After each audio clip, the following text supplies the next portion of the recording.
Mình làm như thế nào thì mình cứ làm theo sản phẩm của họ mà họ dạy cách mình làm thôi, chứ còn để mà như kiểu có cái gốc thì chị chưa có. Bây giờ thiếu gốc. Thế sau khi chị nghe cô chia sẻ xong thì chị biết được Mình phải học được một cái gốc có lộ trình. Thì tự dưng khi mà chị biết được lộ trình, đầu chị có thoáng hơn không?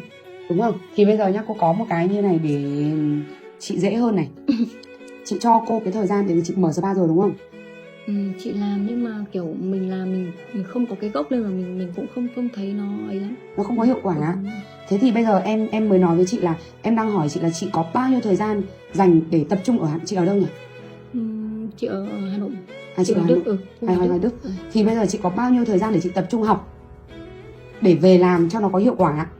Chị cho cô cái mặt thời gian, cô sẽ vẽ đúng theo cái thời gian đấy của chị, kết hợp giữa on off và sự phối hợp giữa các bác sĩ với nhau.